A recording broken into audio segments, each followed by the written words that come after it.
Ok, pues hasta ahora habíamos visto varios modelos. Entre ellos habíamos visto los autómatas estos y los modelos de partículas brownianas activas, ¿no? Que eran estos de ecuaciones diferenciales estocásticas. Ahora, en estos dos, pues las células realmente no tienen una forma, ¿no? Son como puntos, ya sea en el espacio discreto, en el caso de LGCA, o en el espacio continuo, en el caso de partículas brownianas activas. Ujú. Entonces, pues no nos interesaba mucho lo que pasaba con las células, sino más bien qué pasaba cuando se encontraban e interactuaban, ¿no? Entonces, podemos pensar en esto como em, en un modelo como de gas o líquido de células. Ajá, en el sentido de que, em, pues lo que nos interesa es qué pasa cuando se encuentran células y hacen algo juntas. Ajá, eso es como un gas, como como partículas de un gas en las que, mm, pues, están más o menos separadas, pero a veces hay colisiones. Ajá. Ahora, esto no funciona cuando nosotros tenemos algo como si fuera un sólido de células. Como un sólido de células, pues por ejemplo, la piel, ¿no? La piel es como un sólido de células o sí, la piel de la cebolla o algo así, donde tienes muchas células que están todas juntas. Ajá. No se ve que se estén moviendo ni separando y así. En este caso, no podemos, o bueno, sería muy difícil usar estos dos modelos que ya vimos antes. En primer lugar, porque si ustedes recuerdan, siempre teníamos una velocidad constante, bueno, una rapidez constante de las células. Y pues en cosas como la piel, en realidad no se están moviendo, o se están moviendo, pero muy lentamente las células. Y en segundo, pues ahí sí hay una forma definida, ¿no? Si ustedes recuerdan, nosotros, bueno, cuando las personas que vieron las células por primera vez, pues vieron unas cosas así, ¿no? Creo que esto nos lo enseñan en la prepa o algo así. Y se veían de esta forma en la cebolla y por eso se llaman células, ¿no? Porque vienen o sea, célula es como celda pequeña. Ajá, quiere decir celda pequeña. Y celda porque pues parecen como celdas de una red o algo así, ¿no? Bueno, y entonces la pregunta sería cómo nosotros podemos modelar este tipo de cosas donde no hay mucho movimiento em, y además hay una forma, ¿no? Ahí sí hay una forma de las células. Y pues si ustedes se imaginan, si una de estas se alarga mucho, pues también va a mover y a deformar las otras, ¿no? De la misma forma, si se comprime mucho, eh, como está pegada a las otras, pues las otras también se van a deformar. Entonces, la forma aquí es fácil, perdón, es crucial y entonces necesitamos un modelo de forma, ujú, de forma celular. Bueno, entonces, la pregunta es cómo definimos ahora un modelo que nos ayude a ver células más o menos en reposo con una forma definida, ¿no? Bueno, pues lo que se vio desde como 1917 o algo así, es que las células cuando se juntaban tienen una forma bastante conocida, que ya se conocía antes. Ujú. Estas son dos imágenes. Bueno, la de abajo es un dibujo que hicieron de el desarrollo de un huevo ¿cómo se dice? De caracol, ¿ok? Ujú. Entonces es el dibujo, es un diagrama donde se ve esto. Y en la parte de arriba lo que tenemos son fotografías de, ah, ¿cómo se llama? De burbujas de jabón. Ujú. Pero bueno, varias burbujas juntas. Y lo que pueden ver es que, pues, los patrones se parecen bastante. Ujú. Y entonces eso es algo que ya Ya se había visto en el microscopio hace mucho tiempo que las burbujas y las células se ven parecidas.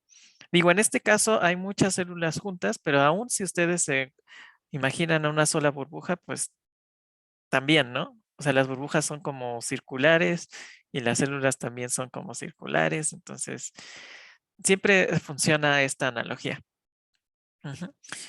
Y bueno, si nosotros lo pensamos un poquito más físicamente, con más detalle, entonces sí hay varias cosas en común físicamente entre las burbujas de jabón y las células. Ujú. Entonces, lo primero es por qué las burbujas son circulares. Bueno, hay muchas cosas, pero lo primero que podemos pensar es que si nosotros tenemos una burbuja así, entonces, pues obviamente hay una presión del aire que la rodea, pero la burbuja en sí también está llena de aire. De hecho, si de alguna forma quisiéramos formar una burbuja que estuviera hueca, ajá, que no tuviera aire ni nada, pues no podría ser circular. Entonces hay una presión interna del aire que está dentro de la burbuja. Y de la misma forma, pues en nuestras células también, ¿no? La célula es como una bolsita que está delimitada por la membrana celular. Afuera hay agua, o bueno, sangre, lo que sea, líquido, ¿no? Y adentro también hay un líquido, ¿no? El citosol se llama. Ujú.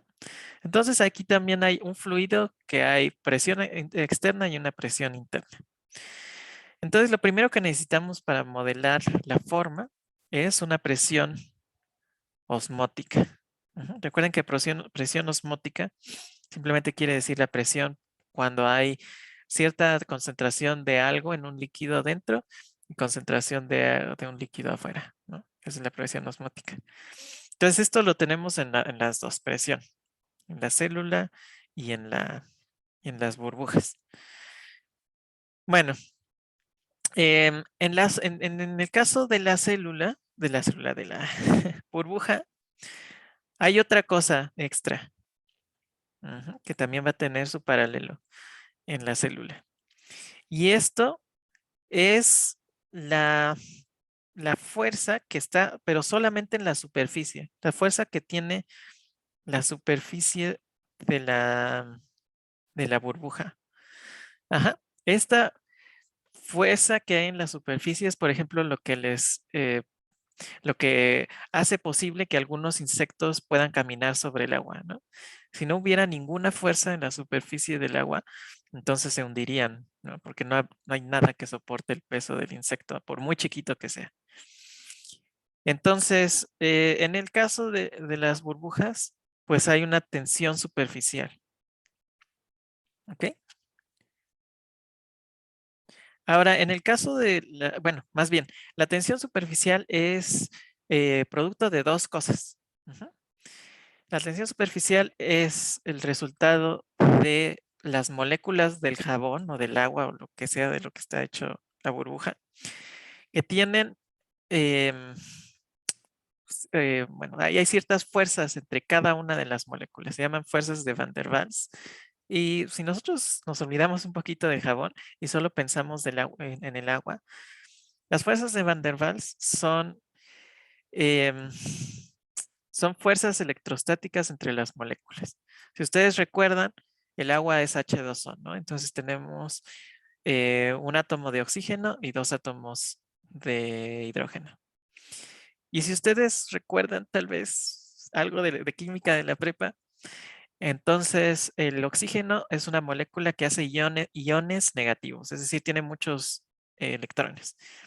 Y el hidrógeno, al revés, em, le falta un electrón para tener la configuración estable del helio. ¿Ok?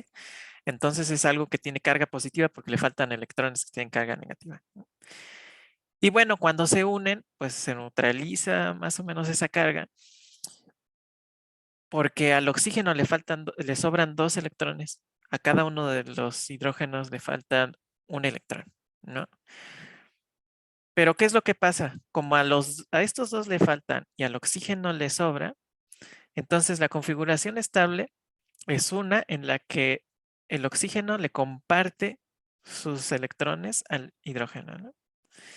Entonces, lo que podemos pensar, digo, no es una forma correcta físicamente de pensarlo, pero lo podemos, pero es útil, que el oxígeno le da sus electrones al hidrógeno y el hidrógeno los toma, ¿no? Tienen que estar por ahí, circulando entre los tres, entre los tres átomos. Entonces, lo que pasa es que como al oxígeno le sobran electrones, em, está como medio cargado positivamente. O sea, ese extremo de la molécula está cargado negativamente, perdón, porque le sobran los electrones. Y al extremo donde están los dos hidrógenos, pues ahí se le faltan. Entonces está más o menos cargado negativamente. Entonces la molécula total no tiene ninguna carga, pero geométricamente el lado picudo tiene carga negativa y el lado chato tiene la carga positiva. Y bueno, entonces esta como asimetría en la carga hace que haya como una interacción electromagnética em, entre las moléculas. Entonces, la tensión superficial es el resultado de cargas electrostáticas en la superficie.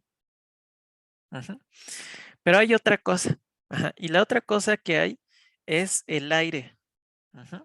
Si nosotros pusiéramos o tratáramos de formar una burbuja, digamos, mm, vamos a pensarlo de otra forma. Nosotros podemos formar burbujas de aceite y agua, ¿no? Podemos formar burbujas de aceite y y de alcohol, ¿no?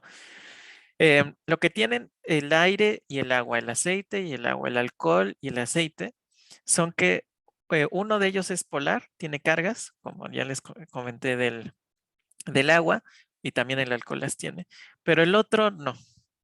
Ujú. El aceite no tiene cargas, es apolar, por eso no se puede mezclar. Y el aire es básicamente espacio vacío, ¿no? Entonces el espacio vacío no tiene carga. Entonces también es como algo apolar, como un fluido apolar. Ujú. Entonces, si yo quisiera hacer burbujas de alcohol en agua, como los dos están cargados eléctricamente, pues no se puede. Uno se mezclaría en el otro, ¿no? Sería una solución de alcohol en agua, pero no formaría burbujas. Entonces, la otra cosa que necesitamos, además de electrostática que hace que haya fuerzas en el agua, en la superficie de nuestra burbuja, también necesitamos que haya una diferencia de fuerzas entre los dos medios, entre lo que separa la burbuja del exterior. ¿Ok? Entonces necesitamos algo que se llaman fuerzas, em, ¿cómo se llama esto? Ay, se me fue el nombre en español. Hidro, hidro, hidrofóbicas. Ajá. Entonces, fuerzas hidrofóbicas. No es una fuerza de verdad, sino más bien es la tendencia de las cosas cargadas a solamente interactuar entre ellas porque no pueden interactuar con las que no tienen carga. Pero bueno, eso no importa mucho ahorita. Lo importante es que la tensión superficial es una mezcla de dos componentes. Una de las partículas, sí, de las moléculas o las partículas en la superficie, solo entre ellas, y una como fuerza entre las moléculas de la superficie y lo que lo está rodeando, lo que está rodeando a nuestra burbuja. ¿Ok? Ahora esto es importante porque en las células podemos pensar que también existen estas dos de cierta forma. Ujú. O sea, también va a haber una tensión superficial en la célula y va a ser resultado de dos cosas, pero dos cosas un poco más diferentes. El rol de la electrostática, que es la fuerza entre los componentes de la superficie, pues ya no va a ser electrostática porque ya no es agua. La superficie de la célula son lípidos. Entonces esto no tiene carga. Bueno, sí tiene carga, pero bueno, no vamos a entrar en eso. Este, la electrostática, entonces la vamos a pensar como una tensión que está formada por los componentes del citoesqueleto. Ujú. Bueno, algunos componentes del citoesqueleto. Ajá, si ustedes recuerdan biología de la prepa, lo que hace que los músculos se contraigan es algo que se llama miocina. Y esa miocina no está solamente en las células de los músculos, sino en todas las células de los animales al menos. Em, y esto es lo que hace la contracción. Ajá, es un componente em, de la célula, del citoesqueleto. Y todo esto, más bien, hay una capa de miocina, que es esta cosa contráctil, siempre, siempre, siempre en la superficie de las células. Ajá. Y justamente esto es para tener una fuerza que haga que no se deshaga la célula, ajá, sino tener como una capita de algo. Ajá. Entonces, el citoesqueleto, la miocina, provoca una fuerza sobre toda la superficie de la célula. Ujú. ¿Y qué es lo que va a hacer, a tomar el papel de la fuerza hidrofóbica, de la pseudofuerza hidrofóbica? Recuerden que tiene que ser algo que sea diferente entre la superficie de la célula y lo que está rodeando a la célula. Ujú. Y entonces esto lo podemos pensar como la adhesividad de la célula. Ujú. Entonces, como ya habíamos visto antes, creo, ya les había explicado, la superficie celular tiene como unas proteínas y esas proteínas se pueden unir a otras cosas, ¿no? Ya sea proteínas en la superficie de otras células o en perdón, componentes que están fuera, ajá, como las moléculas de colágeno en nuestro cuerpo y así, ¿no? Entonces, pues la parte hidrofóbica es la adhesividad de la célula. ¿Por qué? Porque, digamos, si la fuerza hidrofóbica fuera muy fuerte, esto querría decir que nada o sea, ningún receptor, ninguna proteína en la superficie de la célula se puede unir a nada, entonces tiene que estar solita flotando por ahí. Ujú. Pero si la adhesividad es alta, eso quiere decir que hay cosas con las que se puede unir alrededor. Hay otras células, hay otras fibras o cosas alrededor y entonces se va a pegar. Ajá, y va a tratar de cubrir ese espacio. Ajá, te va a tratar sí, de pegar. Ajá, como si fuera una estampa. Ujú. Entonces, al final de todo, podemos tratar de modelar una célula como como una burbuja de jabón y tenemos las mismas tres interacciones que causan la forma de la burbuja de jabón en una célula. Antes de proseguir, déjenme enseñarles esta imagen. Digo, esto es un dibujo, pero es un dibujo basado en imágenes del microscopio. Ajá. Entonces aquí pueden ver lo que ya les decía yo.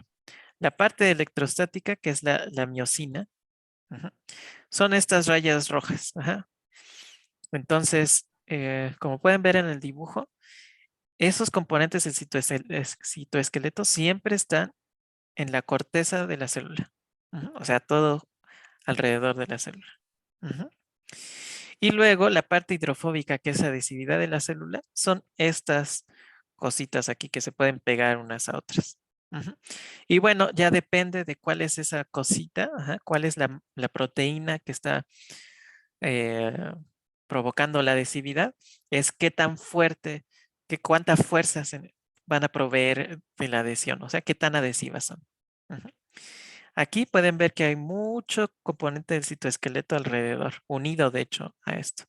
Entonces hay una fuerza muy fuerte. Se puede hacer una contracción muy grande porque tenemos muchas de estas moléculas que provocan contracción. Esta es una adhesión fuerte. Aquí también, pero aquí no. De hecho, no hay mucho de este esqueleto celular alrededor, entonces no es muy adhesivo.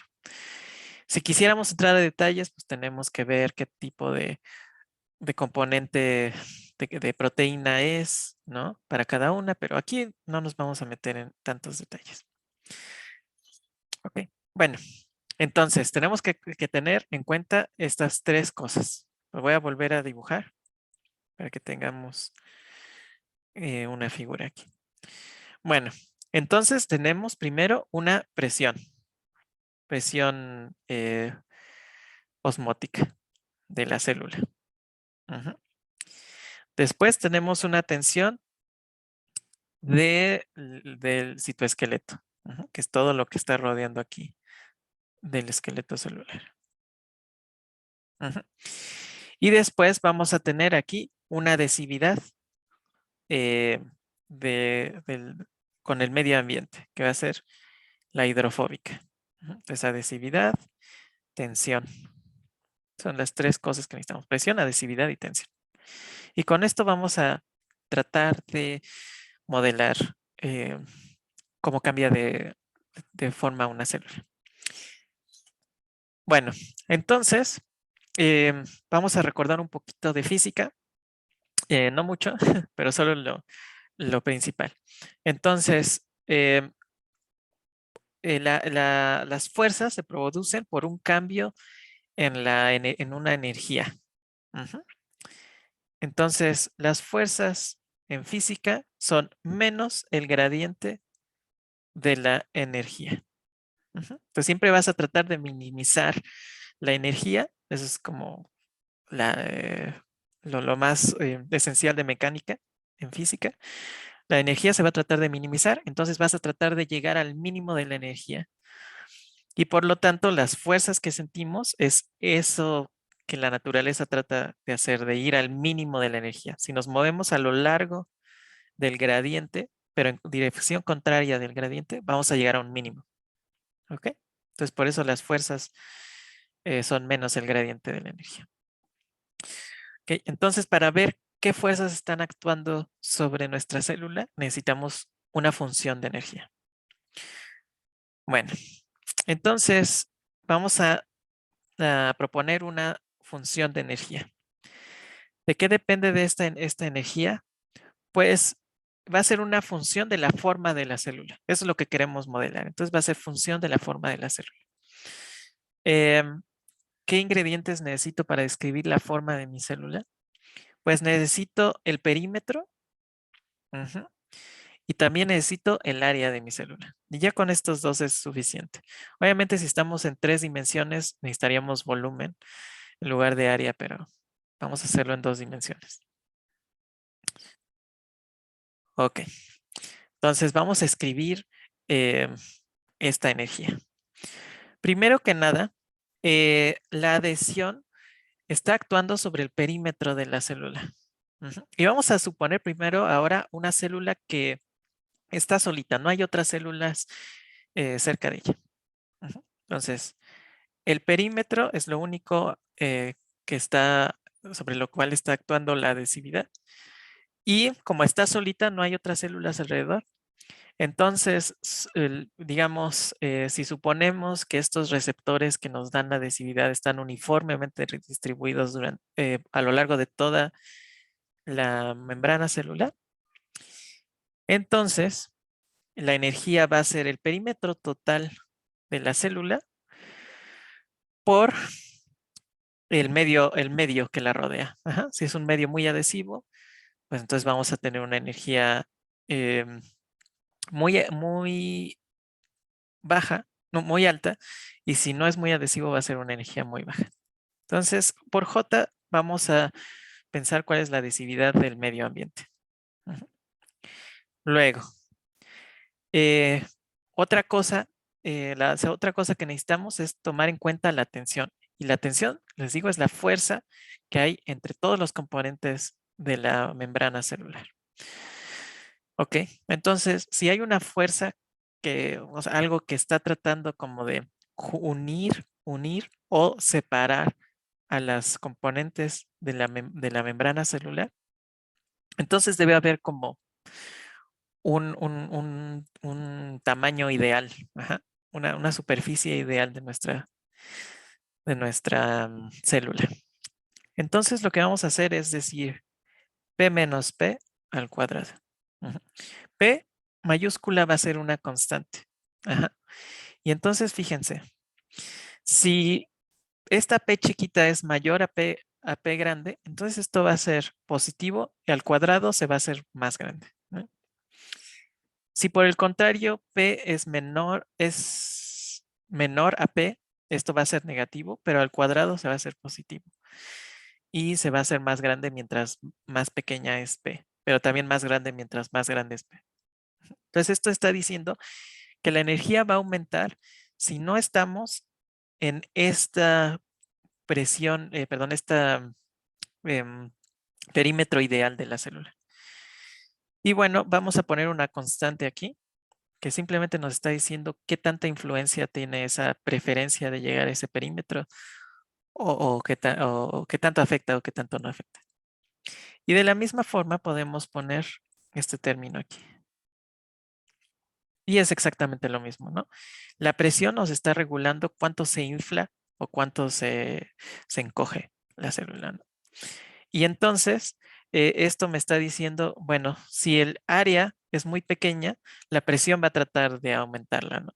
Pero si el área es muy pequeña, entonces no va a haber mucha presión, va a haber más presión afuera y entonces la va a tratar de regresar. Y bueno, pues esta constante que nos dice qué tanto importa, ¿no? Lo voy a poner aquí. Esto tiene que ver con la adhesividad. Esto tiene que ver con la tensión. Y esto tiene que ver con la presión. Son las tres cosas que necesitamos. Bueno, a partir de esto podemos obtener ciertas cantidades físicas, ajá, que nos van a ayudar también a cuantificar cuándo vamos a tener cierta forma y cuándo vamos a tener otra. Una de ellas es gamma, es la derivada parcial de E con respecto de P. A esto se le llama la tensión en la interfase. Ujú. Fíjense, es el cambio que va a haber en la energía si yo cambio el perímetro, ¿no? Entonces, por eso es en la interfase. La interfase es lo que divide el interior de la célula con el exterior. Entonces, pues tiene sentido, ¿no? El perímetro es lo que está cambiando, está delimitando, perdón, a la célula. Y otra cosa que podemos tener es pi, que es menos la parcial de E con respecto de A. Ujú. ¿Qué tanto cambio o más bien, qué tanto disminuye la energía cuando yo cambio el área? Ajá, es lo mismo que les decía, ¿no? Si es un área chiquita, hay mucha presión, si es un área grande, hay poca presión. Ujú. Esta es la presión. Bueno, em, entonces en su tarea, lo que les dejé calcular era ver en qué casos el- el- la forma ideal de la célula es un círculo. Ujú, o bueno, una esfera. Ahora, si ustedes ven su tarea, yo les dije que tenían que suponer que gamma era positiva. La tensión en la interfase era positiva. ¿Por qué? Si gamma es positiva, esto quiere decir que la energía es una función creciente del perímetro. Ujú. Lo cual es cierto, ajá, porque si yo trato de estirar esta célula, así la jalo para que su perímetro sea muy, muy grande, pues tiene sentido, ¿no? Que va a haber una resistencia, ¿no? A la célula no le gusta deformarse tanto. Si gamma fuera negativo, entonces esto querría decir que la energía es una función decreciente del perímetro y entonces le gustaría a la célula que la jaláramos. Y pues eso no es cierto, ¿no? Las células no les gusta que las jalen. Bueno, entonces lo que hay que hacer en su tarea y lo que se hace para ver cuáles son las formas de las células cuando están solitas es ver que si nosotros suponemos una forma circular de la célula, entonces el perímetro es en realidad 2pi por el radio de la célula, ¿no? En el caso circular. Y el área, pues es pi por radio al cuadrado, ¿no? Ahora, en este caso vemos que el perímetro y el área no son independientes, los dos dependen de R. Entonces, si despejamos R, una de ellas depende de la otra. Ajá. Y entonces, nosotros, la E, que es una función de P, que es una función de R, y A es una función de R, pues en realidad E es una función de R, nada más. Ujú. Ahora, recuerden lo que les dije, a la naturaleza le gusta minimizar la energía. Ujú. Si no estamos en el mínimo, no estamos en equilibrio, según la naturaleza. Entonces, para que estemos en un punto, para que la forma circular sea una forma de reposo, pues si el círculo es la forma de la célula en reposo, pues ¿esto qué quiere decir? Que la energía debe estar en su mínimo. Ajá. ¿Y qué pasa si la energía está en el mínimo? Pues entonces la derivada de E con respecto de R evaluada en el radio de equilibrio debe ser cero. ¿Ok? Porque si no es cero, entonces eso quiere decir que no hemos minimizado todavía la energía. Ajá, y entonces va a haber una fuerza que va a deshacer esa forma circular. ¿Ok? Y entonces, usando esto, el hecho de que a las células no les gusta deformarse, estamos suponiendo una forma circular y entonces P se puede escribir así y así. Y entonces la energía es una función de R. Derivando con respecto de R y evaluando pues en una R constante e igualando a cero, nosotros podemos encontrar las condiciones de los parámetros que van a provocar que estemos en un mínimo. Es decir, cuáles son los valores de J, lambda P, P mayúscula, lambda A y A mayúscula, que van a hacer que la célula tenga una forma circular. ¿Ok? Ahora, creo que esto no se los pido en la tarea. Entonces, si no se los pido, se los digo. Cuando ustedes hagan todo esto, si ustedes despejan, van a ver que esta condición de equilibrio depende de dos cosas. Depende de una constante tau, que se define como J menos 4 pi lambda P RP. Esta RP viene del radio que le corresponde a esta, ¿cómo se dice? Perímetro de equilibrio. Ujú, de aquí. Y vamos a tener una segunda constante que va a estar dada por epsilon igual a RA al cuadrado entre 3 menos 2 lambda P entre 3 lambda A. Esta RA al cuadrado viene otra vez del radio que minimiza este término, donde esto es cero. Ujú. Bueno, entonces, si nosotros tenemos estas dos constantes y nosotros minimizamos esto para que la forma circular sea la forma en equilibrio, nosotros vamos a obtener lo siguiente. Este se llama un diagrama de fases. No sé si ya lo vieron en sistemas dinámicos no lineales. Pero es lo que este diagrama nos está diciendo cuáles son las soluciones de equilibrio cuando nosotros cambiamos los parámetros, ¿no? Entonces aquí, como ven, está el tau, que es esta combinación de parámetros. Y aquí está el epsilon, que es esta otra combinación de parámetros. Y lo que nos está diciendo este diagrama de fases es que si estamos en la región 2, ajá, o sea, para cualquier epsilon, pero tau entre estas dos, entonces vamos a tener una forma de la célula circular. Ujú. Entonces aquí la derivada de E con respecto de R es cero. Estamos en un mínimo cuando la forma es un círculo. Ahora, si tau es muy pequeña, entonces vamos a tener una forma así como irregular de la célula, que sí se da, ¿no? Sí se dan formas irregulares de las células. Entonces, si tau es muy, muy pequeña, esto quiere decir que este término es muchísimo más grande que este término. Entonces, no hay mucha adhesividad con la célula, pero lo que sí hay mucho es esta restricción de la tensión. Ajá. Por otro lado, si esto es muy positivo, es decir, J es mayor que esto, entonces em, está lo contrario. Ajá. Hay mucha adhesividad y poco de esta restricción.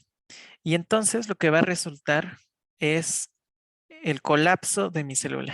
Ajá. O sea, esto es una parte no realista. Toda esta sección, esto es una parte no realista de los parámetros, porque lo que nos estaría indicando es que la célula va a desaparecer, como que va a explotar al revés, ¿no?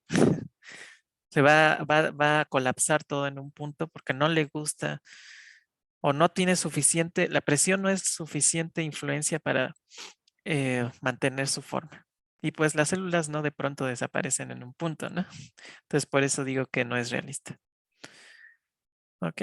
Entonces las células viven en esta región de parámetros, ya sea circulares o de una forma extraña. Ujú. Pero bueno, esto ya lo sabíamos, ¿no? Usando un microscopio, pues nosotros sabemos que las células em, tienen estas formas y no desaparecen de pronto. ¿Ok? Em, Sin embargo, esto es lo que pasa cuando tenemos solo una célula, nada más una célula. Y como les digo, nosotros queremos estos modelos en este caso. Ujú. Cuando nosotros tenemos algo como un sólido, ujú, en el sentido de que tenemos muchas células que se pegan, ajá, y casi no se mueven. Em, Vamos a ver que de todas formas podemos hacer algo muy similar cuando tenemos muchas células. ¿Qué pasa cuando tenemos muchas células? Tenemos algo de esta forma. Entonces, otra vez aquí arriba tengo un tejido de verdad. Ujú. Aquí arriba, visto en el microscopio. Y aquí tengo burbujas. Em, y entonces nosotros vamos a querer un modelo que esté basado en las burbujas para que nosotros podamos representar el- la dinámica de la piel, por ejemplo, de las células de la piel. Y ahí hay muchas cosas que tenemos que tomar en cuenta. Primero que nada, tenemos ¿cómo se dice? Las interfaces, bueno, em, las fronteras entre las células, ¿no? Que serían como estas partes de la burbuja, donde hay una célula aquí y está dividida, bueno, y esta interfaz divide a una célula con otra célula, ¿no? También vamos a tener otros procesos un poco más difíciles de describir. Por ejemplo, ¿qué pasa cuando este límite, bueno, esta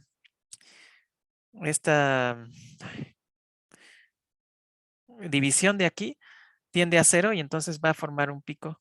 Ujú.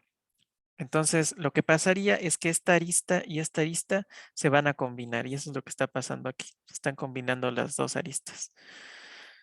Y entonces tenemos una forma picuda al final de esta célula. Entonces, todas esas cosas tienen que estar, todos estos procesos son los que deben estar contemplados en nuestro modelo. Ujú. Y bueno, para contemplar todo esto, se definió un modelo que se llama el modelo de vértice. Ujú. En inglés, vertex. ¿Por qué se llama modelo de vértice? Porque justamente si ven en estas burbujas o también aquí, lo importante son, o más bien, lo que delimita, lo que define la forma de las células son cuántos vértices tiene este polígono, ¿no? Aquí en este caso, 1, 2, 3, 4, 5. Pero en el caso de las células pueden tener un montón, ¿no? 1, 2, 3, 4, 5. 1, 2, 3, 4, 5. Bueno, aquí casi todos tienen 5. Pero pueden tener muchos, ¿no? Como desde 3, de 3 en adelante. Bueno, entonces les voy a poner un dibujito. Bueno, un diagrama. Para que vean el modelo del vértice. Ay, está medio de mala calidad, pero espero que lo puedan ver. Entonces, aquí están los tres componentes que vamos a usar en el modelo de vértice, que son básicamente los mismos que teníamos en el modelo de una sola célula. Tenemos el área del polígono, va a ser como el volumen de la célula. Ujú. Después, el perímetro de la célula, más bien el perímetro del polígono es el perímetro de la célula. Y ahora vamos a tener la interfaz entre dos diferentes células que están adheridas una a la otra, que son estos segmentos de recta lambda y J. Entonces pueden ver que esto tiene que ver con la presión, esto tiene que ver con em, la tensión y esto tiene que ver con la adhesividad, igual que en el modelo de de una sola célula. En este caso, igual vamos a definir una energía. Entonces, la energía de la iésima célula va a ser la suma sobre todos los alfas, K alfa entre 2, A alfa menos A alfa 0 al cuadrado. No, perdón, esta es la energía total. No es la energía iésima, es la energía total. ¿Ok? Luego, más la suma de I, de todos los I's diferentes de J's, lambda IJ, LIJ, más la suma de todos los alfas, gamma alfa entre 2, L alfa al cuadrado. Entonces esto es una generalización del modelo anterior, ¿no? Entonces este obviamente es el término de la presión, ¿no? Que a la célula le gusta tener cierto área ideal. Y esta es la suma por todas las células. Luego, ¿qué más tenemos? Tenemos esto. Esto tiene que ver con la adhesividad, ¿no? Esto quiere decir qué tanto le gusta a las células I y J estar pegadas. Ajá. Bueno, compartir esta longitud. L y J. Y finalmente vamos a tener este término de aquí. Ajá. Y esto es la tensión, ¿no? ¿Qué tanto le gusta tener cierta longitud? En este caso, fíjense que no tenemos una longitud deseada, porque en este caso vamos a pensar que las células sí pueden desaparecer. ¿Cómo desaparecerían? Pues si mueren. Ajá, si se mueren las células, entonces sí desaparecen. Vamos a pensar que sí desaparecen. Bueno, y entonces lo que vamos a hacer en este modelo es calcular la fuerza que se va a estar ejerciendo sobre cada uno de estos vértices. Por eso se llama modelo de vértice. Entonces, ¿cuál es la fuerza que está o así o jalándola o que la está haciendo más chiquita? Y bueno, entonces la fuerza va a ser menos el gradiente otra vez de E. La fuerza sobre cada vértice. Entonces, si la fuerza es positiva, va a tratar de jalarlo hacia afuera. Si la fuerza es negativa, va a tratar de jalarlo hacia adentro. Y si la fuerza es cero, pues no le pasa nada a ese vértice. Entonces vamos a estar, bueno, la computadora va a discretizar el tiempo, ¿no? Y entonces en cada paso de tiempo vamos a jalar todos los vértices de tal forma que vayamos en contra del gradiente de la energía. Entonces vamos a jalar cada vértice y entonces se van a ir deformando nuestras células. cada vez. Vamos a suponer en este momento que todas las células son iguales. Ajá. Entonces, ¿qué va a pasar si todas las células son iguales y hacemos esto de la minimización de la energía a través de jalar los vértices, todos los vértices que haya en nuestro modelo? Pues vamos a tener un diagrama de fase similar a lo que teníamos antes, pero ahora para toda una colección de células. Ujú. Ok. Entonces, fíjense que tenemos 3 fases. Esta fase está rayada porque esto no tiene significado biológico, pero aquí sí, ¿no? Entonces, en esta raya de en medio tenemos una red hexagonal. O sea, esto quiere decir que en promedio casi todas las células son hexagonales regulares, ¿no? Pero no son perfectamente hexagonales. Y en este caso tenemos una red suave donde no son hexágonos, sino son cosas extrañas. Ajá. No muchos tienen 6 lados y además están jalados, ¿no? No son regulares los lados. Em, ahora fíjense que esta transición de suave a hexagonal se da con la tensión superficial de las células. Ajá. Entonces, si no hay mucha tensión superficial, si la tensión superficial es pequeña, pues otra vez, ajá, la célula no le importa mucho que la jalemos. Ajá, y por eso hacen estas formas extrañas. Pero si la tensión superficial es muy grande, eso quiere decir que pone mucha resistencia a la célula a jalarse. Y entonces, como no le gusta moverse mucho, entonces todas más o menos se van a equilibrar hasta tener una forma más o menos hexagonal. Entonces, la forma de equilibrio de un polígono con con estas restricciones energéticas, pues es los hexágonos. Bueno, esto lo hicimos cuando nosotros tenemos un solo tipo de células, ¿no? Pero nosotros podríamos pensar, bueno, en nuestro cuerpo no tenemos un solo tipo de células, tenemos tipos diferentes de células. Por ejemplo, en nuestro cerebro tenemos eh, células epiteliales, como en todo nuestro cuerpo, pero también tenemos neuronas o tenemos astrocitos y cosas así, ¿no? O sea, hay muchos tipos de células diferentes y todos nuestros órganos están hechos de diferentes células. Entonces, ¿qué pasa en este tipo de casos cuando tenemos un órgano y diferentes células que están unidas unas a otras? Bueno, pues vamos a pensar en 2 casos eh, que son característicos. El primer caso va a ser lambda y j va a ser menor a 1. Bueno, menor o aproximadamente 1. O sea, va a ser muy chiquito. Cuando lambda y j es muy chiquito, lo que pasa es que no hay, fíjense, la lambda y j es la adhesividad entre las dos células, ¿no? Lo que divide a las dos. Entonces, si lambda y j no es muy chiquita, eso quiere decir, es muy chiquita, perdón. Eso quiere decir que no hay una contribución importante a la energía de entre, ¿cómo se dice? En la interfaz entre los dos tipos de células. Ajá. Entonces, si no hay una contribución importante a la energía, pues al mínimo tampoco le importa mucho. Ajá.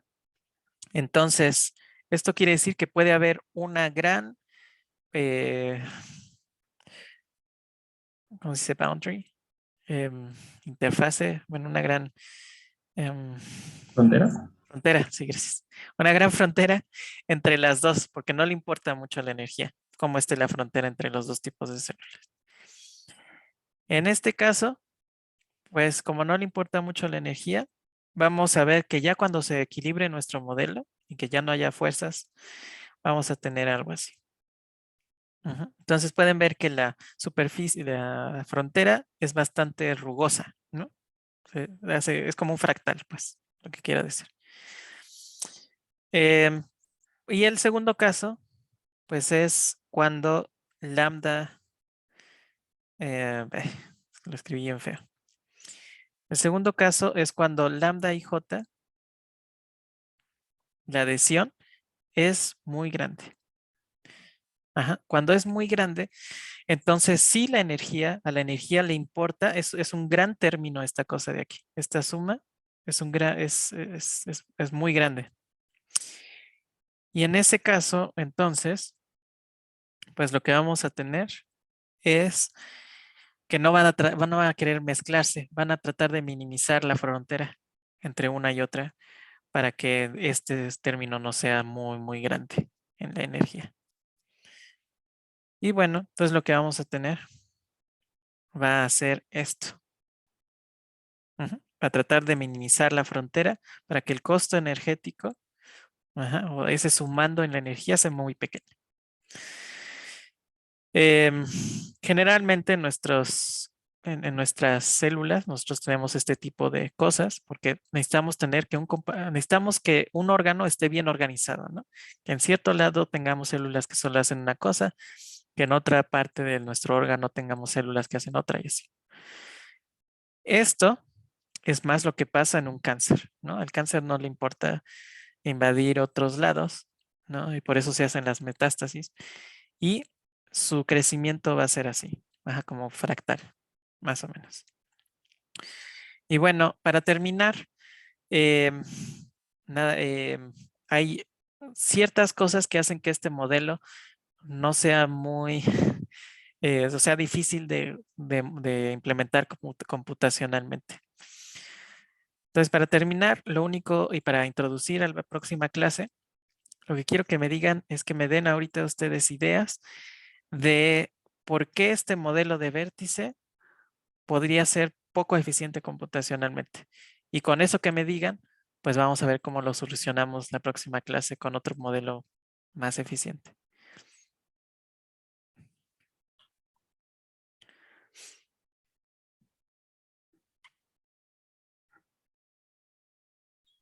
Profe, una pregunta Ujú, antes. ujú. ¿Puedes repetir qué era la K?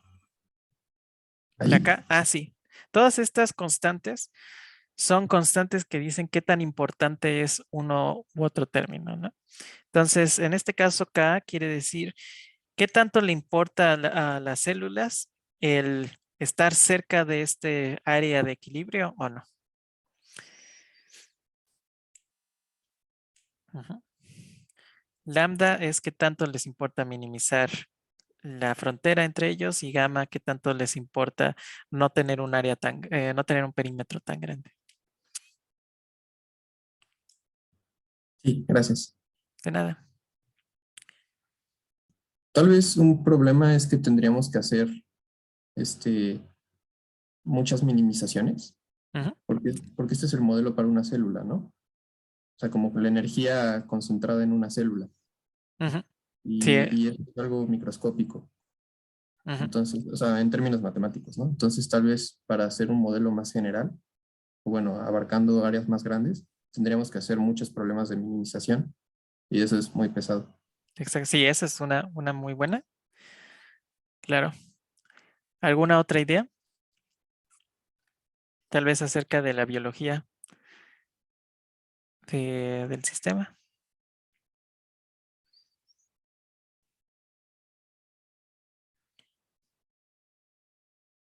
¿no?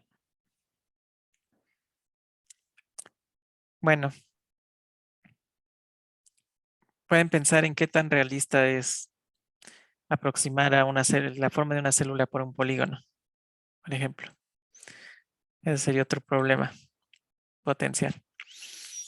Entonces, y la otra cosa es, como ya les dije, que los modelos continuos son muchísimo, muchísimo más difíciles que los modelos discretos. Entonces, la próxima clase vamos a ver cómo hacer este modelo mejor, básicamente. ¿Ok? Entonces, pues eso es todo.